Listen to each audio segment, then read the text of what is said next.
Oh, hey, Chris. Hey Chuck, how are you? I'm really well. How are you? I am fine. I was going downstairs to start recording this with you, and then my son has noticed that whenever I have to record a podcast in the evenings, because my wife is alone with the kids, kind of getting them ready uh, for bed, he's like, "Wait, you have a podcast? Does that mean I can play more?"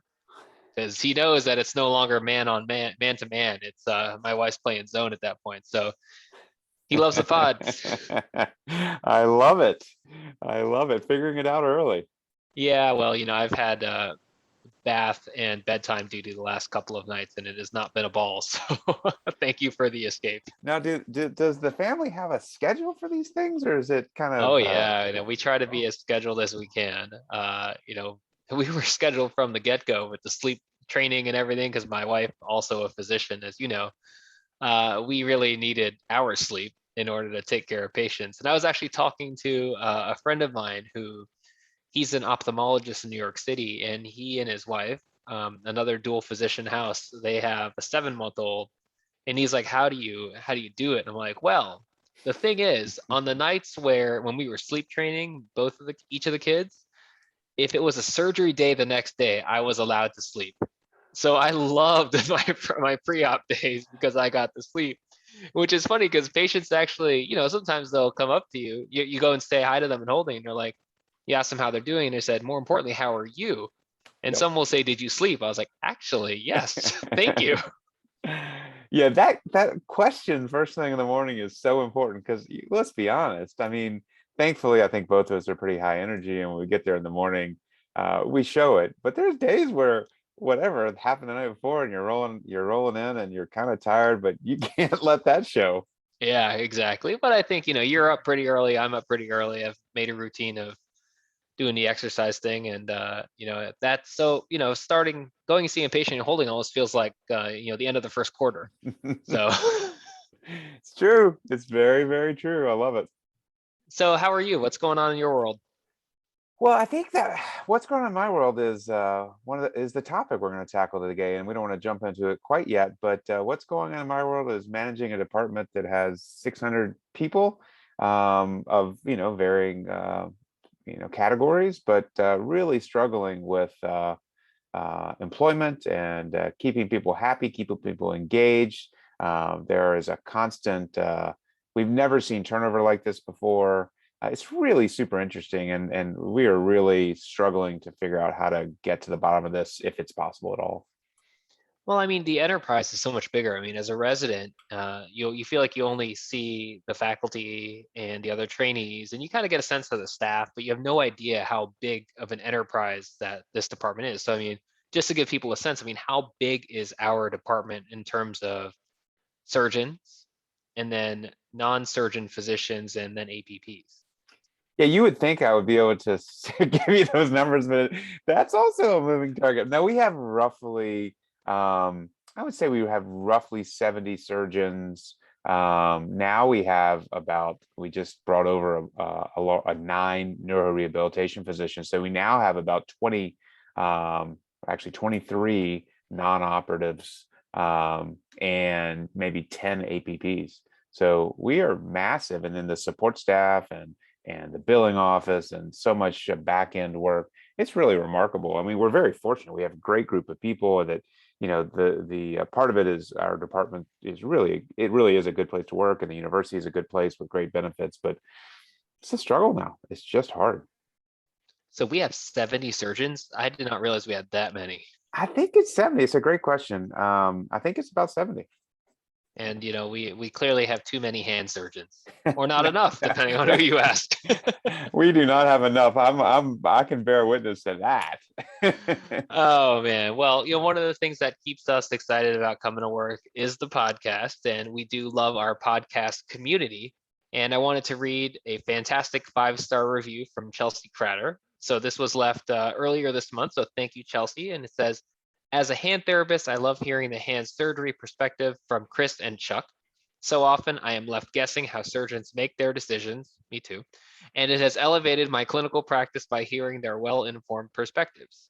I'm excited to hear more episodes where guest hand therapists chime in. Well, Chelsea, I think you got your wish with the last week's episode where we were up there on the stage with Becky Nadusky from Elon University and formerly from Millikan Hand Therapy Center. And so hopefully you liked hearing Becky's perspective, and for sure we will have more therapists on. Oh, absolutely. I think you and I have super fun with that because it's always educational for us, and it's just a fun engagement. We've talked about this before, but to some degree, we trust our colleagues so much that we don't always get into the nitty gritty with them on a daily basis. So to hear their thought processes with difficult problems is really always good for us to hear as well. Yeah, I mean, as we learned at the ASHC session, Chuck just sends the eval and treat prescription, whereas I actually sit and think and fill out my prescriptions thoughtfully. But I guess when you've reached the level of running the department and winning the Wyland medal, you can just say eval and treat. I mean, it's nice. No, with the therapist and I have kind of one train of thought, and so they know what I'm thinking, which is the beauty of our relationship. It really works for us. You gotta get to that level. Kind of like an MJ and Scotty in their heyday kind of thing. No words Yeah, spoken, just looks exchanged. exactly. I have to say, I'm super excited the NBA is back on TV. That's been awesome. Tip off was Tuesday night, and yeah, I missed it. So who's taking it all the way this year? I mean, everyone's picking the Nets. Like literally, everyone's picking the Nets. I don't know that I buy it. First of all, I don't know what's going to happen with Kyrie, and I do think Kevin Durant's remarkable. I'm going to go with a dark horse. I'm going with Golden State.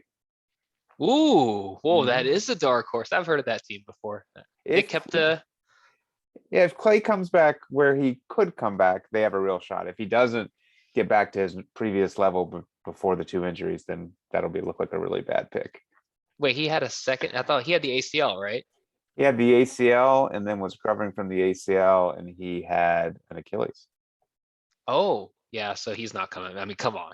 Well, KD came back full. I mean, KD, I never would have predicted KD would come back after the Achilles injury like he has. So who knows? Who knows? It, Well, ipsilateral Achilles and ACL. I don't know. I don't That's know. got to be some kind of case. I'm sure there's some resident out there looking at how to study fantasy basketball stats to evaluate the return to play after a combination ACL and Achilles. It's either an orthopedic resident or some Moneyball GM out there. Well, we did the shared podcast, as you recall, with the fantasy doctors, which I thought was pretty fun. And my God, I just watching how my kids interact with sports. It's all about fantasy. It is all Yep. about it. Well, shout out to Amar Patel for the Fantasy Docs podcast. I actually ran into him at the ASSH meeting, and he was telling me that we got a lot of hits, we got a lot of clicks. We probably made him a lot of money. So I'm happy. I'm happy somebody's making money off of the podcast. Yeah, I wish I could say the opposite was true. So Good for him. anyway, we do love our listener community. So thank you, Chelsea, for that awesome review. Send us an email, handpodcast@gmail.com, if you want to sign up for the newsletter that's coming. And you can also find a link in the show notes. Again, we're going to do a mailbag episode coming up very soon. So get those questions in, and Chuck will answer all of them, and I will ask all of them. Yeah, I want to share briefly a case which was not in and of itself a crazy case, but the approach was, for me, something very different. I'd love your thoughts. So, youngish patient, which, younger than you. It's all relative. It's all relative. MVC and a scaphoid fracture. And the scaphoid fracture was a kind of little bit distal, but waist. And I looked at the x-rays and it was displaced. No suggestion of another injury to the carpus. And the ER ordered a CT scan, which I did not think was necessary, but it confirmed it was significantly displaced, needed to be fixed. And I so prefer going dorsally, and we've talked about this. The simplicity of that mini open approach is great, but when you have a displaced fracture, it's a little trickier. So it wasn't reducible close. I was not going to do a scope to help with the reduction. I think that would have been a huge challenge. And so I went dorsal, and I carefully took care of the blood supply, the dorsal ridge blood supply to the scaphoid, and treated it almost like I would treat a trans-scaphoid perilunate. And it was really satisfying. I was a little nervous. I just don't go dorsal for displaced fractures very often, but I was really happy I did. So I didn't know if you'd had experience doing that or whether you would automatically gone volar. I don't think I would automatically go volar.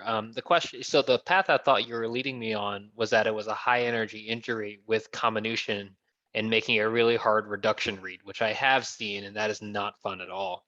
And when you talk about treating it like a perilunate, did you do the wagon wheel of pins around to secure the carpus, or did you just fix the scaphoid?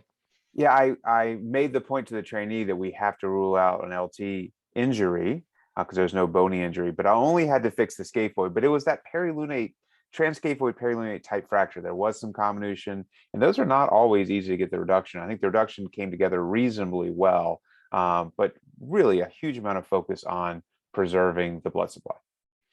So have you ever seen it where that blood supply is just because of the energy of the injury is just avulsed and off?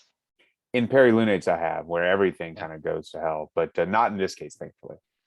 Now, in terms of getting your reduction read, in some of the more comminuted cases, I've really relied on that kind of distal scaphoid scaphocapitate relationship in order to get the reduction. And then how do you gauge your reduction of the proximal aspect of the scaphoid? I mean, theoretically, it is still attached to the lunate, right?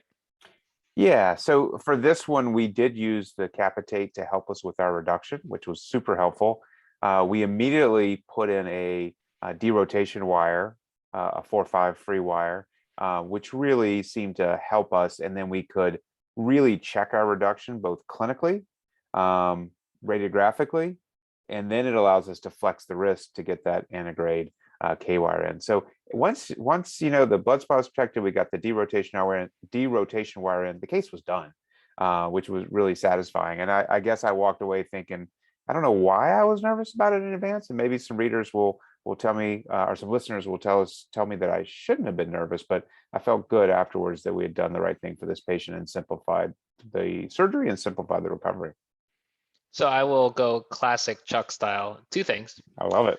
So I think that this is a point for the trainees, at least the surgical trainees, that this is where that semi-pronated view to profile the scaphocapitate joint is super useful. So don't get locked into just getting your standard PA and lateral views. That semi-pronated view is useful. Maybe very basic in terms of, some of our more advanced surgeons that are listening. Then the second thing you mentioned about assuming that the LT could be compromised. Did you go actually look at the LT, or did you just pin across it, or did you look at it radiographically? Yeah, fair enough. I did not go look at it directly, but I did two things. I clinically Of shucked course the you did. Of joint. course you did two things. I clinically shucked it and under live fluoro, and I looked very carefully at Galula's arcs, and I feel pretty comfortable with those two will tell the story. So you spent your OR time recently putting scaphoids back together, and I just took one out earlier this week and it was weird. I had a day where I had an LRTI as part of your study, and then I also had a scaphoid excision four corner fusion. I was hoping it would just be a PRC, but the capitate cartilage was absolutely gone. And I did those two cases in sequence, and I looked over at the trainee who is going to be going into spine, and I was like, well, I guess we're just taking out bones today. So, sorry, not as much elegant surgery today. Sometimes is what you got to do. All right, I want to share some stats. You ready to pivot? Yeah, let's do it. All right, I want to share some stats, which to me struck me as just really remarkable. In the month of September, about 2.9 million Americans left the workplace, just stopped working, not because they had another job, just decided they did not want to work anymore. I mean, that's stunning. And of those, 500,000 were in healthcare. Not to mention we've lost some, unfortunately. I heard, the number I heard that across the world, there's been 125,000 healthcare deaths. But forgetting about that piece of the puzzle for missing healthcare workers in America, 500,000 in the month of September left their healthcare occupation. So that's one just remarkable stat to me. And the other is right now, people consider the job market tight, which is interesting. There are 8 million unemployed Americans. And I guess technically that means they are looking for work. So not Americans who have left the workforce, but there's 8 million, which is a very high number. And there are essentially 10 million jobs. And so we're competing to find the best people. Healthcare, obviously, what we know best, but it's just a really super interesting time, unprecedented in every way. And you and I are feeling this every single day, and creating the right culture and really engaging everyone in what we do every day is just so important. I think the stats that you shared are staggering. And, I think it affects people differently based on their roles. So, I think our fellows last year were terrified about the job market just because, it's still very hard to find a job as a physician coming out of training right now because of, I think now it's a little better, but the financial uncertainty that the pandemic had made it really hard for practices and departments to start investing in people. And eventually things came around and then many of people found jobs. But so it's different if you're a physician that's looking for a job. Now, I don't know how it's affected our therapy colleagues in particular, but what we feel on a day-to-day basis is, the team and the support that we work with. So, I feel like the OR teams are turning over. So many of the OR nurses, I would imagine the floor nurses and the ICU nurses are also changing.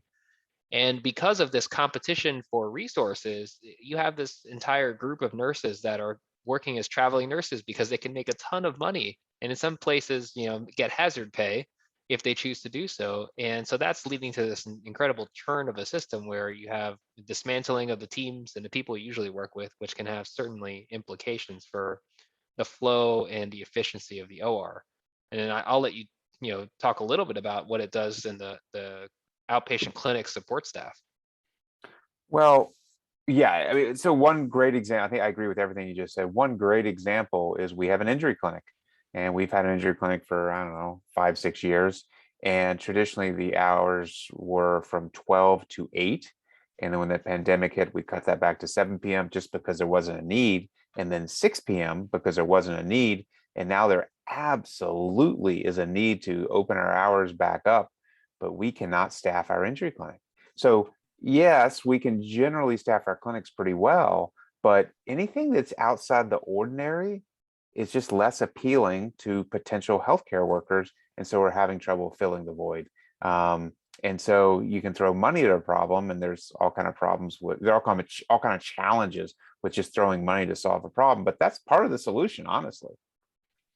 I think that's the short-term solution until we figure out kind of the cultural moment that we're in. And that actually brings us to the article that you suggested for today's podcast. So we're back in our leadership series right now. And so we picked a couple of different articles from Harvard Business Review, like we usually do. And the one you suggested is a great one from Herminia Ibarra. And this is published early in August of this year. Reprint is H06 HXJ, and that'll be in the show notes, but it's called The 3 Phases of Making a Major Life Change. I thought this was a really interesting one. I mean, it really kicked off by, talking about all of the different self-reflection that we've been going through during the pandemic and really trying to assess, what brings you purpose and fulfillment. And I think that was one of the biggest things, at least personally for me, that I felt early on in the crushes of the pandemic. And then the other thing that I thought was really interesting to go through during the pandemic was how to assess value and how you feel valued by your organization. Now you're clearly on, you're living this too, but you're on the leadership side of it. I mean, how did you reflect on things during the pandemic?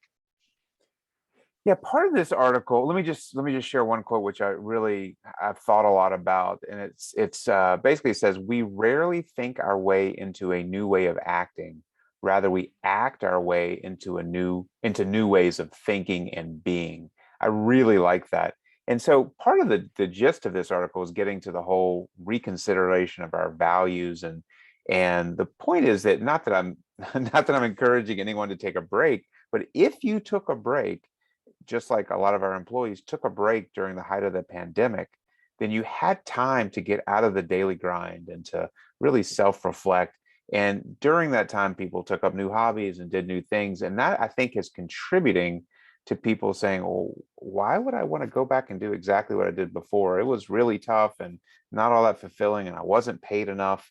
And so there's different ways to take this article. I'm taking this article and applying it to the problems we're seeing. You could also flip it around and take it to a different direction where we're talking about how do you create new opportunities for yourself? And I think doing doing that in the daily grind is really hard to do. Yeah, I think your point is interesting. And let's be clear, though. You talk about some of our staff taking a break. That was not an elective break. That was a that was a mandatory break. For a number of reasons. And there's a quote that I also thought was really interesting that touches upon what you said here. It says, "Enough has happened to make us aware of what we no longer want. But the problem is, more feasible alternatives have yet to materialize." And I feel like that is exactly where so many of us are right now, is that we're like, wow, like having time to reflect and, get out of the day to day makes me realize here's what's important to me. Here's what I like about my job. Here's what I don't like about my job. But then you're like, well, what do I do? And some are in the types of positions where you can take some time and really, look for better alternatives. But the danger is really, as they say in here, getting sucked back into your former job and your former way of working.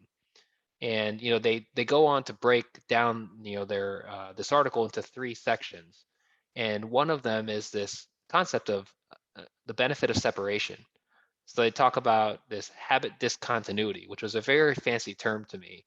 But they talked about how we all become more malleable when we're separated from the people and places that trigger old habits.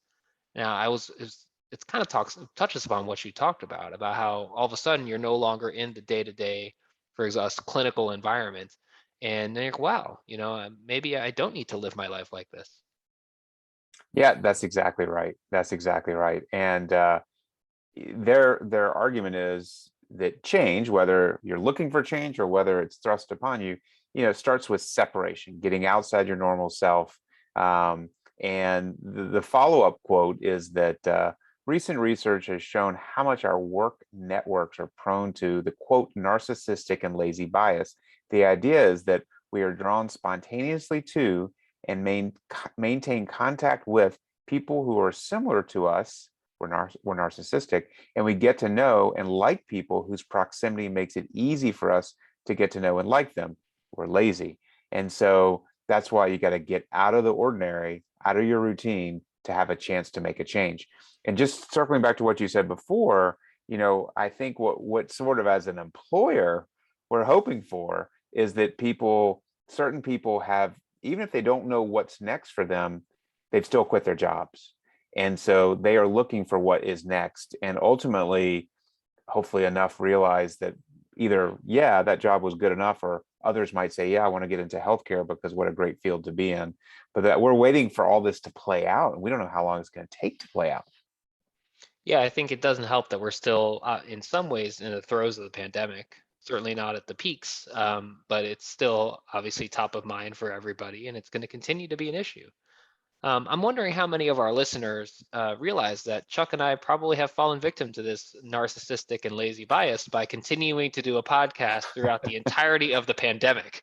So We are lazy. we started in January of 2020, and here we are, 20 months later, still doing this. Talking about what we know, or we hope we know, talking about what we can talk about. Well, they go on to talk about how maybe the pandemic will encourage people to be a little bit more selective in how they spend their time and with whom they spend their time. And I'm wondering how much of that is not only in people's personal lives, but also in the workplace. I mean, maybe we have a little more liberty to say, you know what, that doesn't really do it for me. I don't want to take care of that kind of condition, or, I don't want to go to this clinic or whatever. I don't know. Has that materialized? And as you've looked at things from a leadership perspective? I think it's more just about, do I want to do this healthcare thing? And let's be honest, we're struggling most with the lowest paid employees because right now there's such a big push about the minimum wage, and I can comfortably say that our workers are all paid above minimum wage, but some of them not that much above minimum wage, which is shocking. We trust, if we're going to give trust to our healthcare workers, to take care of patients and to interact with patients. It's not a minimum wage job, but embarrassingly, that's the standard for many of these positions. And so I really do think it's about valuing people correctly for the work they do. And we in healthcare, as well as every other industry, have to do better. Yeah, and I think that, to be honest, I think there were moments, clearly the physician and the surgeon, income level and comfort level is very different. But even beyond kind of the dollars and cents of it, I think many of us throughout the pandemic were just kind of saying, well, do I feel valued in what I bring to the table? So obviously, it comes down to the patients we see and the surgeries that we do for many of us, but also the other things that we do. Are these things, valued? Because a lot of the other things that we do, and you know this well, we're doing one right now, they're not compensated. So what are the, does that bring enough joy and fulfillment to my life to continue doing it? And I think that lens of the pandemic has been helpful. And I personally have, reprioritized some of the, quote, extracurricular activities based on what brings me happiness. It's really well said, and that is absolutely right. And you and I have talked about what the podcast should look like. Should we continue to do this? And if it stops bringing both of us satisfaction and joy, then we stop it. And thankfully, we're both enjoying it and getting a lot out of it. And so we're going to continue it. But I think, you know, we need to continue to emphasize that about each of the activities we choose. And, ultimately, I think you and I agree that I don't consider my work a real job in the sense. I mean, certainly it's a job. I get paid. But I like it and I impact people. And so we're really lucky with our day job. I guess the question becomes, what do we do outside of the day job? So why don't you bring us to the next point? And I had to look this word up because I'm not as fancy as you. Liminality. What the heck is that? Oh, I was ready to pivot to your article. It essentially it's transitional. So liminal learnings, and so essentially the point of this, and we'll keep it brief, is that if there is a transition time, use that period of time to experiment. And I think there was a transitional time for many people during the height of the pandemic. Do new and different things, do it with new and different people, and learn about ourselves and just really kind of figure out what you like and what maybe you don't, getting to our last little conversation. So what's something that you picked up in the liminal period that you think is going to stick? I mean, I'll go first. I mean, because I can see that you're racking your brain. It's not the Spanish. We clearly know that. Uh, I realized how much I like to cook. And I think that having that, extreme period of time where basically all non-essential healthcare was stopped, uh, I got to cook a lot, and I really enjoyed that. And that has carried over because now, before, my wife and I would kind of figure out a meal plan, get things going for the week, and it would be pretty rudimentary, kind of, quickly slap things on the table. Now a lot more goes into the planning, and I kind of plan out a menu, and I, do some meal prep, but I think about things that I would want to eat, that I want my kids and my wife to eat, and I really enjoy it. And, before the pandemic, I'd always knock on my dad saying, oh, he never had hobbies. But then somebody would ask me what my hobbies were, and I'd say, shit, I don't know. So I'm realizing now that my hobby is cooking, to the point where on the way back from a recent road trip, I binge listened to like 3 or 4 hours worth of cooking podcasts. Of course, my family was asleep because I was the one driving on the road trip. But then I was like, wow, there it is. There's my hobby. That is something you and I do not share that. I don't think I had a liminal period, as I really doubled down on the workload with administrative duties. But I would say that I do feel like I have hobbies outside of work. And I think in the last 6 months, I've kind of, like you, been really focused on fitness, taking care of myself, which, we all need to do both mentally and physically. That's where I've spent my time. All right, let's close off this article and move to the next. The last section is reintegration, a time for new beginnings. And so, the authors share that people who have had this pandemic experience were hesitant to return to their hectic lives, the businessman who travels all the time, the long hours away from home. And so what's interesting to me about this section, I certainly want to hear your thoughts, is that if we just jump back into our old routine, then we've accomplished nothing. We have to take advantage of the habit discontinuity. And if we don't do it, then nothing's changed. Yeah, I think, they make the point about how external shocks rarely produce lasting change. And it's kind of like New Year's resolutions. Like if you don't jump on it and turn it into a new habit, so you take your habit discontinuity, you learn what you learned in your liminal stage, and then you got to make a new habit of the thing that you learned during the liminal stage. And we are totally in that window of opportunity, because if we do not, change the way we, or maintain the change that we looked at the world or how we approached work, it's just not going to happen. And because enough stuff is back to quote normal now, at least at work, where it's easy to lose, any intended change. So I think that it's honestly at this point, it's probably just kind of forcing yourself through if it's something that you really want to change. But honestly, I find that we are in a lull right now in many ways with how our teams feel, and that kind of leads us into the second article. I like that segue. So we started the podcast by talking about how our teams are not in continuity anymore because we're missing key members of the teams, and we're all feeling that in the operating room. But I love this article that you suggested. It's called "How to Help Your Team Get Out of a Lull" by Merete, Wedellsborg. And this is from October of 2021. And you want to jump in with this one first? Sure. Well, I mean, I think that as we talked about, I mean, we know that the pandemic has, I think a lot of people's has changed a lot of people's sense of purpose and perhaps identity. And all of us, not all of us, many of us are probably thinking, are we going to go back to the same kind of person that we were before, working for hours on something and without maybe a real purpose? I mean, just maybe in the surgeon world, grinding away in clinic and doing case after case, but not really seeing the forest from the trees.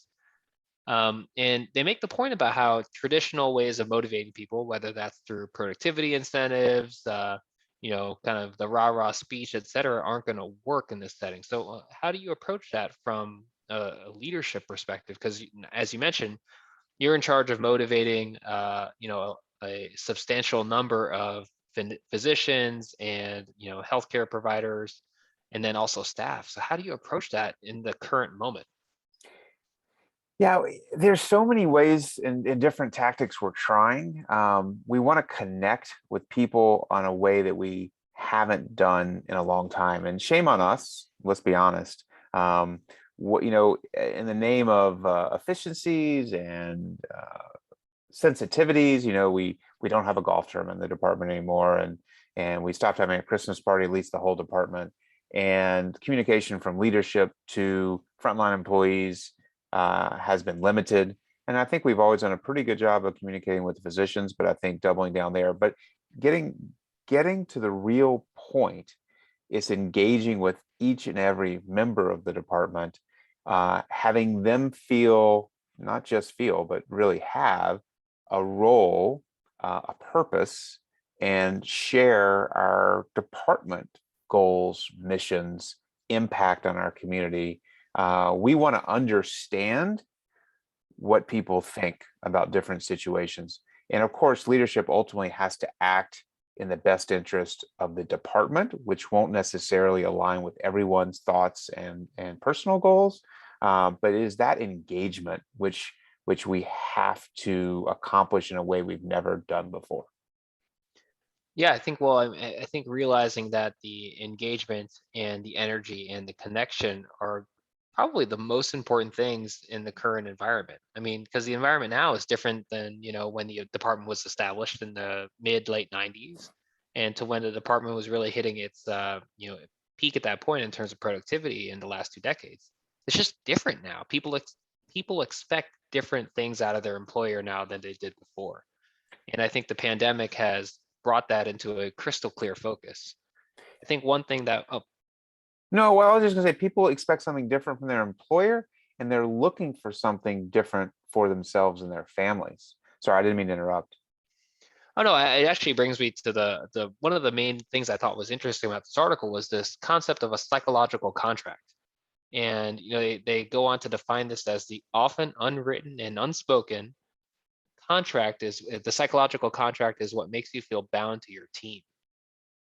I've never even considered that, but it makes absolute sense why somebody would, for me, for example, moving from New York, having no ties to St. Louis, coming and joining this department, before even I come from my fellowship, there was some kind of psychological contract there that I kind of thought I knew what I was signing up for and what I wanted to be a part of.